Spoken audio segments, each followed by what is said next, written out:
সুপ্রিয় বন্ধুগণ, আসসালামু আলাইকুম। সবাইকে স্বাগতম আমাদের শিক্ষাভিত্তিক ইউটিউব চ্যানেল আলিফ স্টাডি হোম। দূরের ও কাছের বন্ধুগণ, যে যেখান থেকে আমাদের চ্যানেলটি দেখছেন, আশা করি সবাই ভালো আছেন। সকলের সুস্বাস্থ্য, উন্নতি ও মঙ্গল প্রত্যাশায় আমরা শুরু করছি আমাদের আজকের ক্লাস। আমাদের আজকের ক্লাসে আলোচ্য বিষয় use of some common phrase and idioms part 1। অর্থাৎ আজকে আমরা ইংরেজি ভাষার কিছু কমন ফ্রেজ অ্যান্ড ইডিয়মস এর ব্যবহার নিয়ে আলোচনা করব। তো চলুন আমাদের সাথে থাকুন। আজকে আমরা প্রথম যে ফ্রেজটি নিয়ে আলোচনা করব সেটা হচ্ছে দিস ইজ হোয়াই। এর অর্থ এই জন্য। বাক্যে এটি যেভাবে ব্যবহৃত হয়, this is why I told you come here. এই জন্যই আমি তোমাকে এখানে আসতে বলেছিলাম। This is why I have punished you. এই জন্যই আমি তোমাকে শাস্তি দিয়েছিলাম। This is why I have gone to market. এই জন্যই আমি বাজারে গিয়েছিলাম। বন্ধুগণ, এরপর আমরা যে ফ্রেজটি নিয়ে আলোচনা করব, দিস ইজ হোয়াট, এর অর্থ এটাই। বাক্যে এটি যেভাবে ব্যবহৃত হয়, this is what I wanted. আমি এটাই চেয়েছিলাম। This is what I wanted to talk with you. আমি এটাই তোমার সাথে বলতে চেয়েছিলাম। This is what I kept for you. এটাই আমি তোমার জন্য রেখেছিলাম। আমাদের পরের ফ্রেজটি হচ্ছে দিস ইজ হাউ। বাক্যে যেভাবে ব্যবহৃত হয়, this is how we do the work.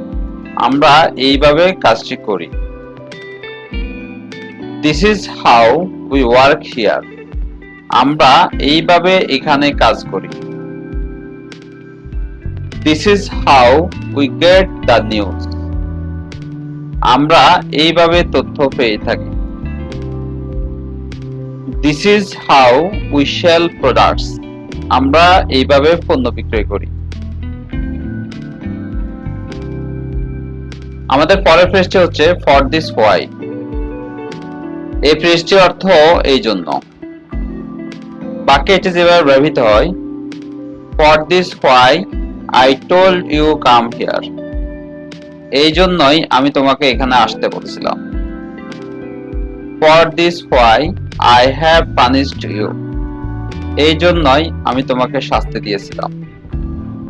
For this why I have gone to market. এই জন্যই আমি বাজারে গিয়েছিলাম। বন্ধুগণ, আপনাদের নিশ্চয় মনে আছে আমরা এর আগে আরেকটি ফ্রেজ পড়ছিলাম দিস ইজ হোয়াই। সেটির অর্থ ছিল এই জন্য। এখানে আমরা পড়ছি ফর দিস হোয়াই, এটির অর্থ এই জন্য। অর্থাৎ দুটি ফ্রেজের অর্থই একই রকম। এই ধরনের সমজাতীয় ফ্রেজগুলো যদি আমরা একসাথে পড়ি তাহলে সেগুলো মনে রাখা সহজ হয়। এই জন্য আমি এই ফ্রেজটি পড়ার পর আবার এই কথাটি এখানে উল্লেখ করে দিলাম। আমাদের পরের ফ্রেজটি হচ্ছে সামথিং লাইক দ্যাট। এইরকম কিছু। আমরা আমাদের দৈনন্দিন কথাবার্তার সময় হয়তো খেয়াল করে থাকবেন, এই সামথিং লাইক দ্যাট এই ফ্রেজটি ব্যাপকভাবে ব্যবহার করি। আপনি যখন কোনো টক শো কিংবা কোনো কনভারসেশন টিভিতে অথবা ইউটিউব চ্যানেলে দেখবেন, এই ফ্রেজটি প্রায় ক্ষেত্রে ব্যবহার হতে দেখবেন। তো আমরা এই জন্য এই গুরুত্বপূর্ণ ফ্রেজটি নিয়ে এখন আলোচনা করব। এই ফ্রেজটি বাক্যে যেভাবে ব্যবহৃত হয়, I wanted to tell you something like that. আমি তোমাকে এইরকম কিছু বলতে চেয়েছিলাম। I want to do something like that. আমি এরকম কিছু একটা করতে চাই। I wanted to make understand you something like that. আমি তোমাকে এরকম কিছু বোঝাতে চেয়েছিলাম।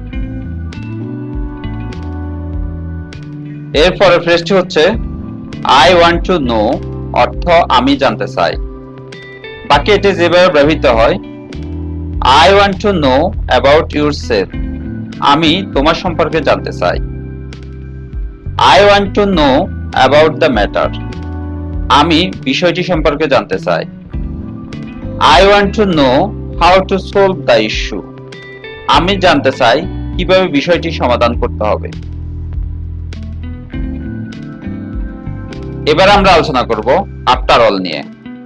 আফটার অল অর্থ মোটের উপর।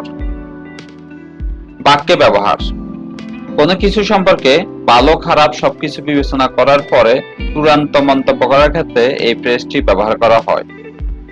যেমন, after all he is a good boy. মোটের উপর সে একজন ভালো ছেলে।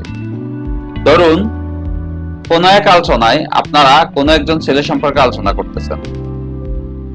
তো ওই আলোচনায় ছেলেটির হয়তো আপনারা অনেকগুলো গুণ দেখতে পেলেন, আবার পাশাপাশি কিছু দোষ ত্রুটি নিয়েও আলোচনা করা হলো। তো চূড়ান্ত রূপে ছেলেটি সম্পর্কে যখন মন্তব্য করবেন, তখন হয়তো মন্তব্যটা এরকম হতেই পারে যে মোটের উপর সে একজন ভালো ছেলে। অর্থাৎ কিছু দোষ ত্রুটি থাকলেও তার ভালো গুণটাই বেশি, এই জন্য তার উপর চূড়ান্ত মন্তব্য করার সময় কথাটা এইভাবে বলা যায়, মোটের উপর সে একজন ভালো ছেলে। এবার পরের উদাহরণগুলো খেয়াল করি। After all you did a good job. মোটের উপর তুমি একটি ভালো কাজ করেছো। After all he is a successful man. মোটের উপর সে একজন সফল ব্যক্তি। অর্থাৎ কোন একজন ব্যক্তির সফলতার পাশাপাশি কিছু ব্যর্থতাও থাকতে পারে, তবুও যদি তার সফলতার হার বেশি হয়, তাহলে চূড়ান্ত মন্তব্য করার ক্ষেত্রে আমরা এভাবে বলতে পারি, মোটের উপর সে একজন সফল ব্যক্তি। আমাদের পরের ফ্রেজটি হচ্ছে অল ইন অল, অর্থ সর্বে সর্বা, মানে সর্বময় ক্ষমতাশালী। বাক্যে ফ্রেজটি যেভাবে ব্যবহৃত হয়, he is all in the office.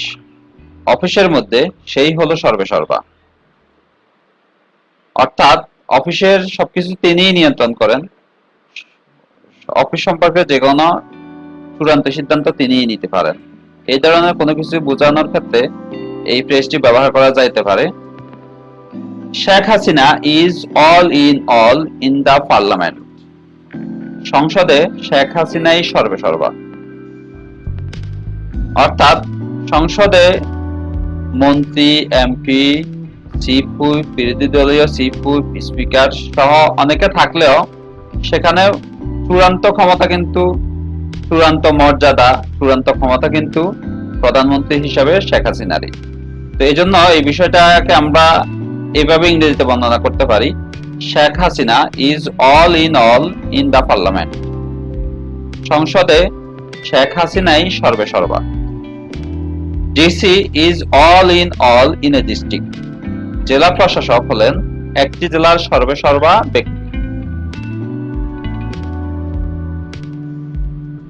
আমাদের পরের ফ্রেজটি হচ্ছে অ্যাট এনি কস্ট, যে কোনো প্রকারে, যে কোনো উপায়ে। বাক্যে ফ্রেজটি যেভাবে ব্যবহৃত হয়, I must do the work at any cost. যে কোনো উপায়ে হোক আমি কাজটি করবই। You have to learn this lesson at any cost. যে কোনো প্রকারেই হোক তোমাকে পাঠটি শিখতে হবে। At any cost you must arrest him. যে কোনো মূল্যেই হোক তুমি তাকে অ্যারেস্ট করতে হবে। আমাদের পরের ফ্রেজটি হচ্ছে অ্যাট অল কস্ট। আগের ফ্রেজটি ছিল অ্যাট এনি কস্ট, এটি হচ্ছে at all cost. At all cost হচ্ছে সর্ব উপায়ে বা সবকিছুর বিনিময়ে। অ্যাট এনি কস্টের অর্থ ছিল যে কোনো উপায়ে বা যে কোনো কিছুর বিনিময়ে। তো অ্যাট অল কস্ট ফ্রেজটি বাক্যে যেভাবে ব্যবহৃত হয়, I must do the work at all cost. সবকিছুর বিনিময়ে হলেও আমি কাজটি করবই। You must try to be successful at all cost. সর্ব উপায়ে তোমাকে সফল হওয়ার চেষ্টা করতে হবে। At all cost we must prevent corona virus. সর্ব উপায়ে আমরা করোনা ভাইরাস প্রতিরোধ করতে হবে।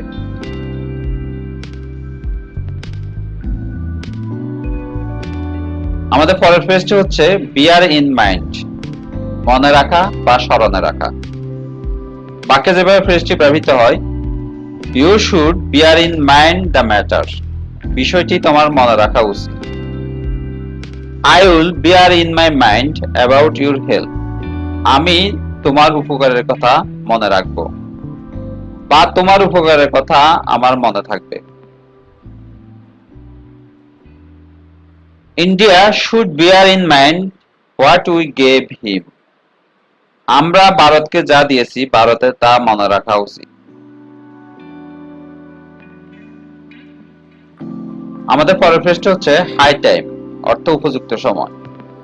আমরা জানি হাই অর্থ উচ্চ, টাইম অর্থ সময়।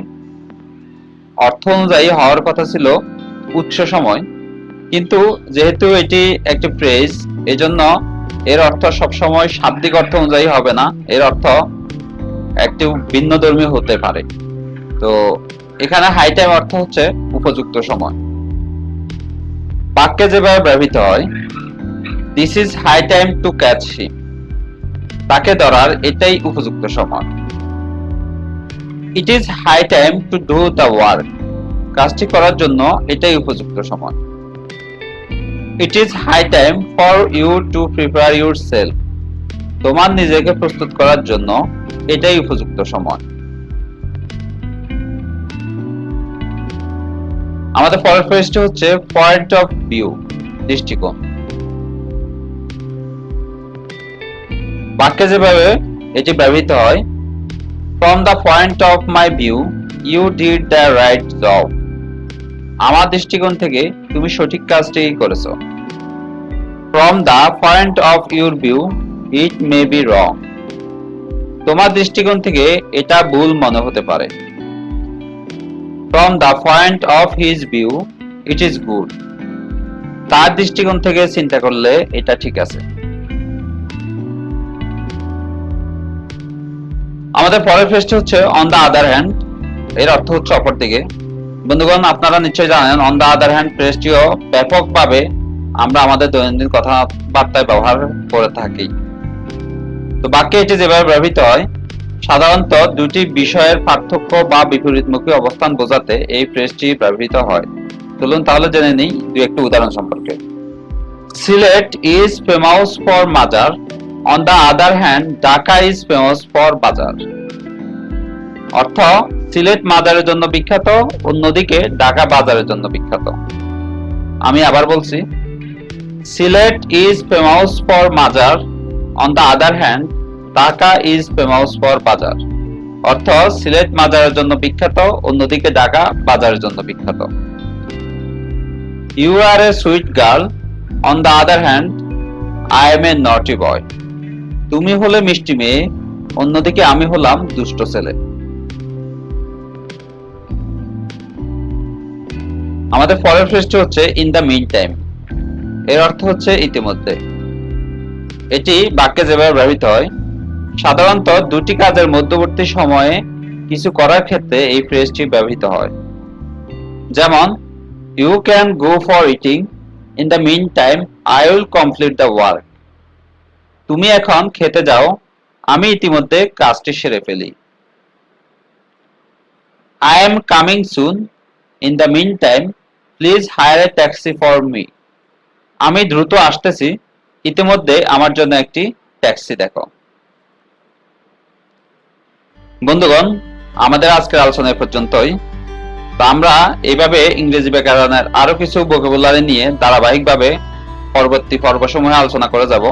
আশা করি সেই ভিডিওগুলো পেতে আমাদের চ্যানেলে লাইক দিয়ে আমাদের পাশে থাকবেন, এবং যারা এখনো আমাদের চ্যানেলটি সাবস্ক্রাইব করেননি তারা চ্যানেলটি সাবস্ক্রাইব করে নেবেন। আমাদের পরবর্তী ভিডিওগুলো পেতে পাশে থাকা বেল আইকনটিতে ক্লিক করে রাখবেন। ধন্যবাদ সবাইকে। আসসালামু আলাইকুম।